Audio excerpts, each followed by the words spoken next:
In 2011, an African young scholar and activist came across Dr. Walter Rodney's classic book, How Europe Underdeveloped Africa. Dr. Rodney's submissions piqued the interest of the young activist, resulting in an academic paper on Africa's development and subsequently the birth of the Young African Leaders Forum, Yalf.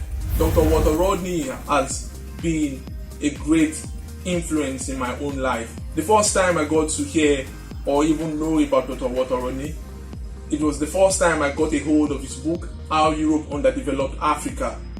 That book changed everything about my thinking. I studied the content and it made me quite particular about Africa's sustainable development. Fast forward to 2014, the young activist Prince Ifo connected with like-minded young leaders from 8 African nations to kickstart the prestigious youth organization, aspiring to uphold the Pan-African concept, to bring to life Dr. Rodney's ideals, and to mold a new generation of informed African change makers, working with partners such as the Walter Rodney Foundation.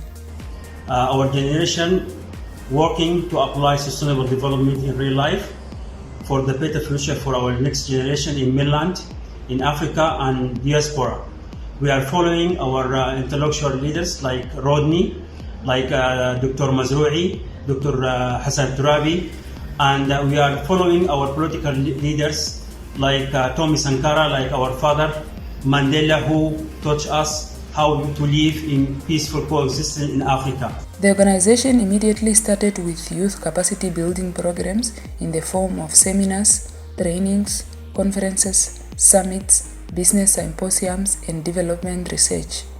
Yalf is a Pan-African organization with a major objective to effectuate sustainable development in African countries. How do we intend to achieve that? We achieve that by empowering young people and preparing a new generation of leaders for the continent.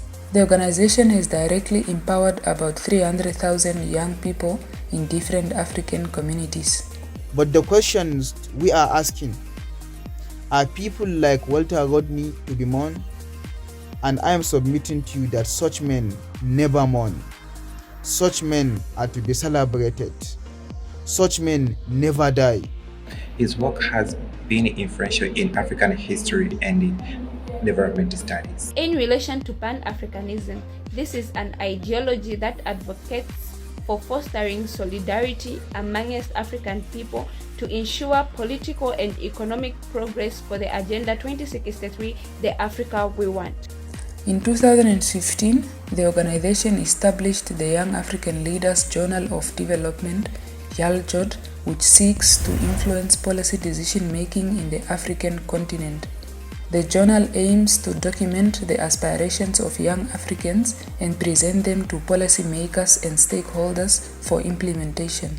In 2016 and 2018, respectively, the first and second editions of the journal were launched in partnership with the African Union at the African Union headquarters. Since then, 4 editions have been published.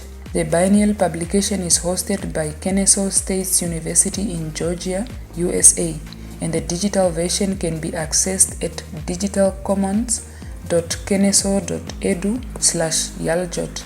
The 5th edition is expected to be published in November of 2024. The fast-growing organization is currently represented in 28 African countries and the diaspora. It continues to create avenues to accelerate the engagement of young Africans in policy formulation and sustainable development of the African continent. One step at a time, the Young African Leaders Forum is tirelessly working towards securing the Africa we want through its network of radical ambassadors who are effecting change in their respective communities. To date, Yalf ranks amongst Africa's formidable youth movements, thanks to the bravery of a young African scholar.